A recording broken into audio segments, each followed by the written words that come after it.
You're right there everyone, and welcome back to the channel. Welcome also to another transfer rumour video.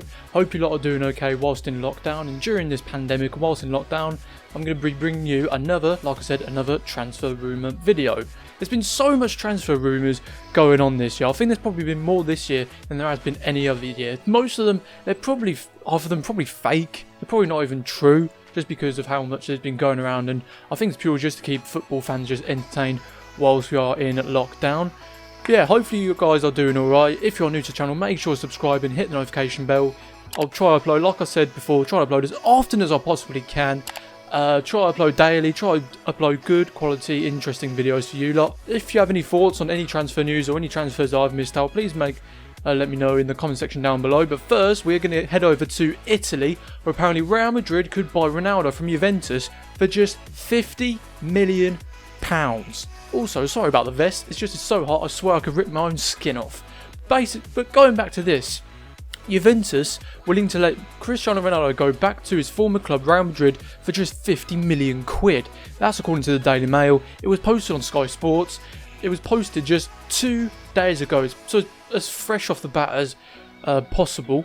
And that's just an incredible, I'll say incredible, 50 million quid for Ronaldo. I mean, yeah, he is getting up there, and when you consider for the fact that he is 35, is he? 34, 35? And also, whenever football does come back, which could be another few, like 3 months or whatever, so that could just add on to his, a decrease in his value just because of his age. But still, 50 million quid for arguably the best player to ever grace the beautiful game is just unbelievable, an absolute bargain. And to be honest, Real Madrid could do with him, because is it just me? Does Real Madrid look a little bit sort of empty ever since Cristiano Ronaldo's left? I mean, they brought in Eden Hazard as a replacement, £88 million. Of course, they sold Cristiano Ronaldo to Juventus for £103 million. I believe it was it 2 years ago? 2018 or 2017? I can't quite remember. It was something like that. Hazard was brought in as a replacement, and to be honest, he's been very stale. He's been boring. He hasn't really contributed too much to Real Madrid. He's overweight. He's just hasn't really got much going for him, and as a result, Real Madrid don't really have much going forward for them either. Especially with their other signing, was it Jovic? Luka Jovic from Frankfurt from the Bundesliga. He's been quite quiet as well. Benzema, he's been alright. Courtois, he's starting to come into his own. But to be honest, they could do with a star striker such as Cristiano Ronaldo. I mean, he's already broke records in Juventus, and for him to be brought back to Real Madrid, like I said, it would be absolutely brilliant, as they are missing him, and missing a 40-goal assist season, 50-goal season man even, in the league. But then again, considering his age, he could easily drop down. Well, he's not going to drop down in quality. He's showing that age is just a number, same with Ibra. But in my opinion, I feel as though this will benefit Real Madrid massively. Juventus, on the other hand, I don't see them struggling too much, really, because they do already have quality players within their squad, within the club. So, yeah, it can't. But still, to be honest, it's Ronaldo. Of course, it'd be a massive loss to Juventus. Going over now to Inter Milan. They have been linked with Lionel Messi. Now, I mean, a lot of clubs have been linked with Lionel Messi. Even Juventus. Imagine that. Ronaldo and Messi playing in the same squad. That would be unbelievable. But Inter Milan, it would just, it's a bit of a random one really. He's been linked with Man City quite a lot recently. Well, I say recently, he's been linked with us for years, and to be honest with you, you could kind of see how he would be linked with Man City, because of course Guardiola's there. Guardiola he pretty much made Messi the ultimate player who we all know that he is now, created his legacy and how good and how brilliant he actually is. But all this information as well is according to OneFootball and Sky Sports. Links to OneFootball, particularly, not Sky Sports, you could do whatever. OneFootball will be linked in the description box down below. I'm not sponsored by them. Of course I'm not sponsored. I've only got 8 subs. Of course they're not going to sponsor me. But I just use them a lot because they are reliable. They are very, very good. This information as well by Lionel Messi being linked with Inter Milan is pretty much fresh off the bat as well. 3 days old. April 7th this came out. And it's Lionel Messi leaving Barcelona will not be a drama for La Liga, says Javier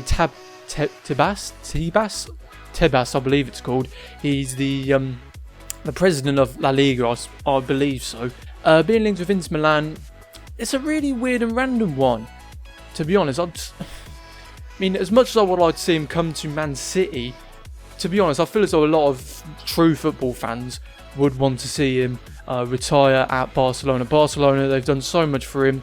He's created an amazing legacy there. He will go down as a legend, a one-man club legend. To be honest, I don't particularly think this transfer will happen. I don't particularly think much football fans will want to see this transfer happen. And to be honest, he's better off, in my humble opinion, sometimes biased, but I don't really care. He should, to be honest, stay at Barcelona and retire there. Now on to another bit of transfer, and we go from Italy to England. One player every Premier League club needs to sign. Arsenal, Unai Nunez, I believe that's how you pronounce his surname. Arsenal, they do need a new centre-half badly, even though they do already have a quality young centre-half, William Saliba, I believe that's how you pronounce his name. He's on a loan spell at Saint Etienne, and it soon ends this season, the end of this season, I believe. But still, another centre-half, it definitely won't harm Arsenal at all. It will be beneficial if anything, and I'm pretty sure every Arsenal fan would rather a new centre-half comes in to replace the very much errant, if that's the word you could describe him, Mustafi. That's the one. That's the geezer. That's the fella. That's a bit awkward that I forgot his name.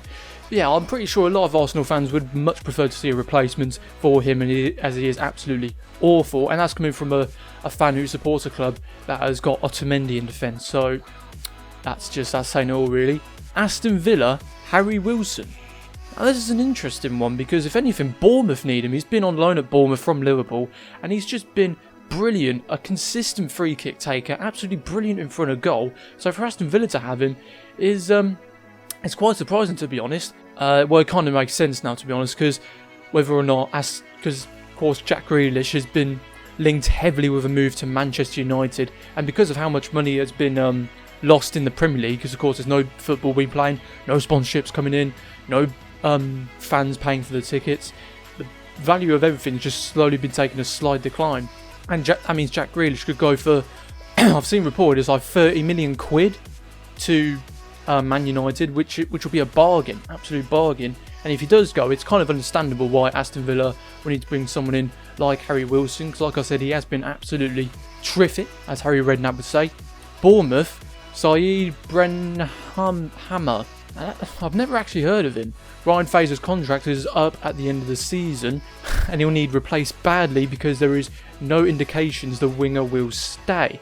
Now, that's an interesting one because Fraser, he's been alright. He could sort of play. He's played in the odd fullback position now and then, but he has been half decent for the Cherries, as they're known as, for Bournemouth.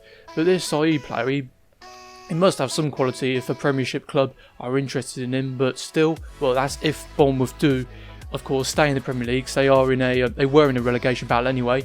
So Brighton, Adrian Gribic is how you pronounce it. This lad, I believe, is he Italian? I'm pretty sure he's Italian. There's a screenshot of Italian lad, so I'm pretty sure it is him. But basically, the Seagulls, they're known as Brighton, are very much in need of a new forward. Goals they've been scoring has been starting to dry up a little bit. And of course, when you consider their only quality, well, I say only quality, they're pretty much their captain, their sole captain up front, Glenn Murphy. Of course, he's like 38 or something, so he will need replacing. So bring in the striker, even though I've never heard anything, don't really know too much about the lad. He could be very important for them. Burnley, moving on. Connor Murrian, I believe that's how you pronounce his name. Jeff Hendrick and Robbie Brady both have their contracts running out and haven't penned extensions yet. Okay, so this is basically just another replacement. He currently plays for Aston Villa, does Connor here. So again, another wide player for Burnley will be very important for them.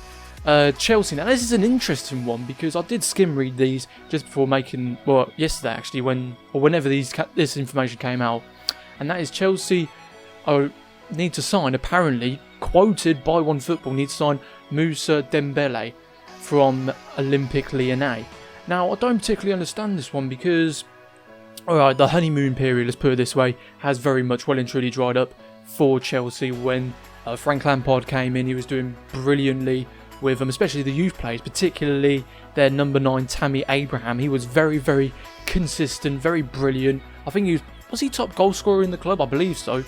But apparently Chelsea, they still need some more attacking fire going forward for them, even though they do also have Batshuayi. He can easily come back and add a bit more bit of fire to their attack as well. But Moussa Dembele, it seems pretty good, and I think as well it would be really good for Tammy Abraham for his attitude and his consistency as well if another striker does come in, because that would mean that he'll want to just give more to the club, give more of his absolute best and more as he possibly can.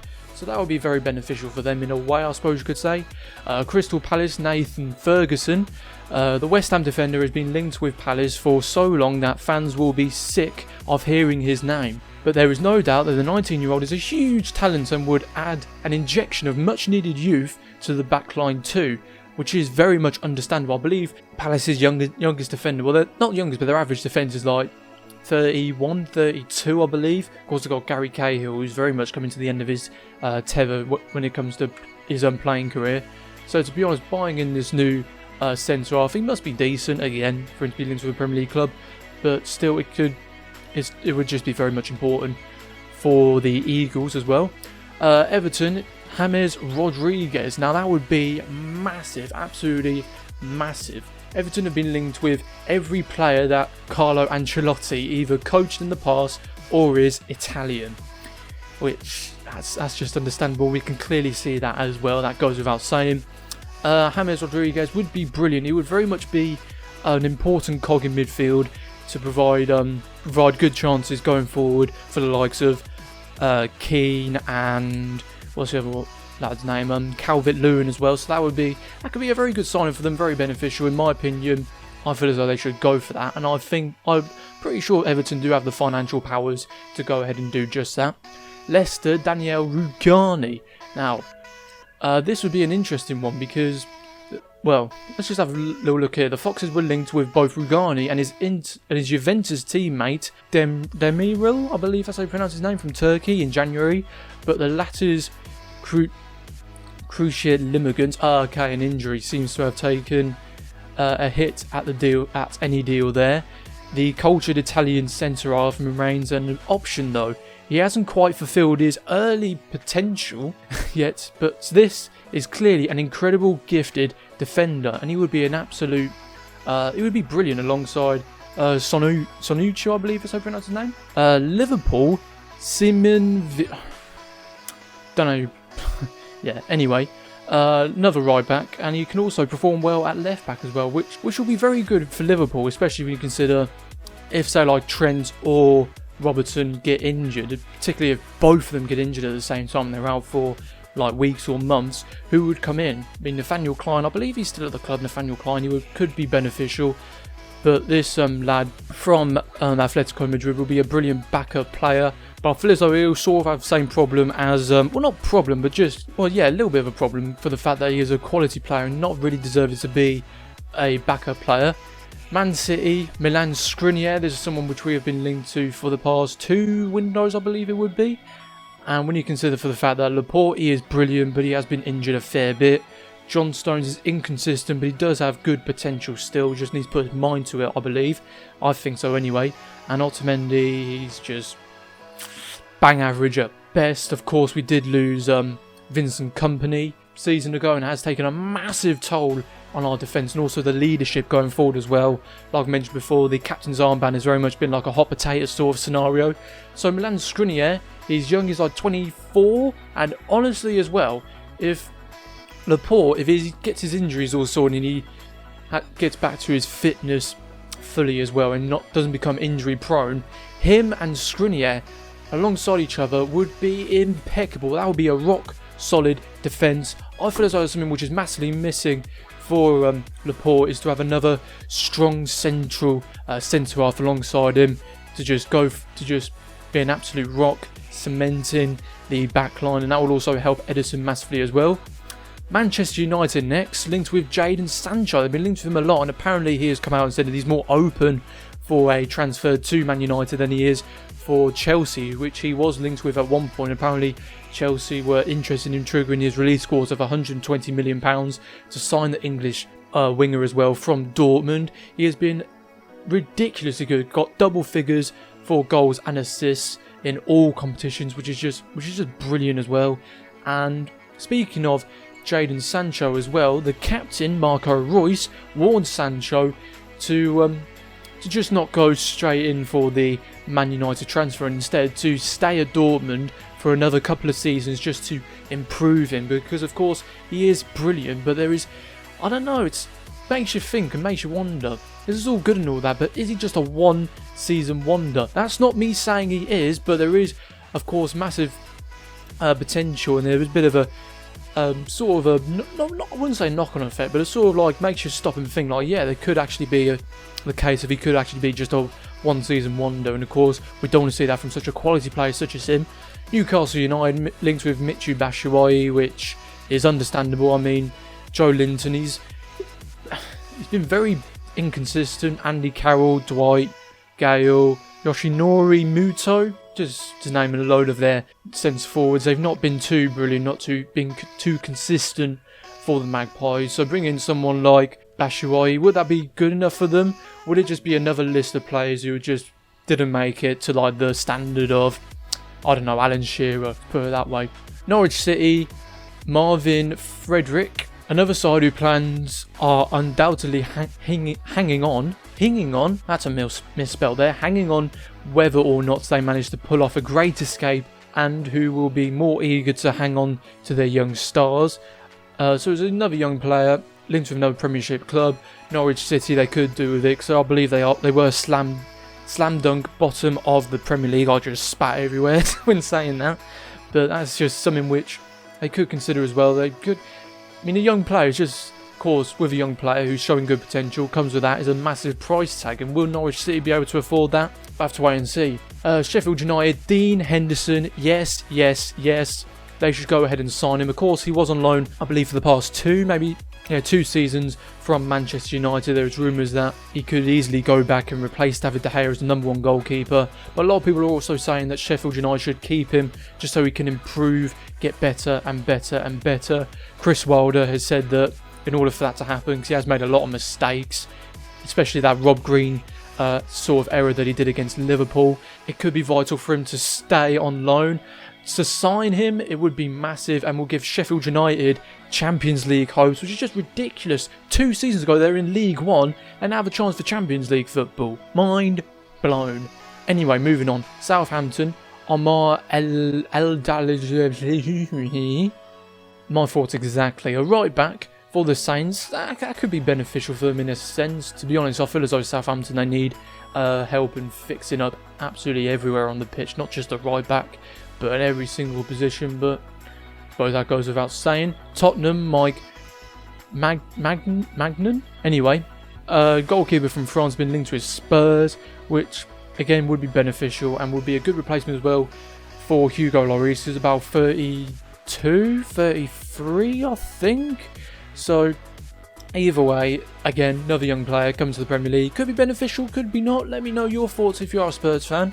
Watford, Adam Lallana, he is of course coming to the end of his contract and he's getting up there again. Another old player coming in at about 32, 33. He would be, well, to be honest, it's just a way of just, would he be beneficial? Probably not, to be honest. It's just a way of just finishing off his career at one Premier League club, which is sort of understandable. But hey West Ham United, Jesse Lingard. Jesse Lingard. Midfield is in need of a quality upgrade with Mark Noble ageing and a more offensive central player to sit alongside Declan Rice would be invaluable. As again, according to One Football, Jesse Lingard, it would be beneficial. To be honest, he's a wasted talent. To be honest, he's too much just like in his own skills and the way he looks and everything. It's just, he more focuses on himself, the way he looks, than he does of his own football ability, if that makes sense. Of course, they do have Pablo Forlan. There's a bit of competition if he does go to West Ham, and of course play alongside Declan Rice. He could very much reignite his career, could Jesse Lingard. I'm pretty sure some Man United fans might not want to see that happen. Wolves, Frank Kessie, I believe that's how you pronounce his name. Another good young talent. Does his next Yaya Toure, I've heard before. He's got all the right abilities, right credentials going forward. He would very much maximise and be very important for Wolves. They've already got, especially in midfield. I mean, they got Ken Donker, who could also play as centre half. He's very versatile. Ruben Neves, he's been ultimately Wolves' most important player. Well, I say important, he's probably behind like Jota and Jimenez, but he has been very vital for them. And João Mario, he does bring consistency, experience and good leadership as well. But another young player like this, I feel as though could also benefit Wolves massively. So there we go, guys. It's probably going to be my longest video I've ever posted. Not that really means anything. But hopefully you guys enjoyed it. Let me know your thoughts down below as to what you think to all these transfer rumours. If you are new to the channel, make sure you subscribe, hit the notification bell, like, comments, all that malarkey. And I'll see you lot in a bizzle.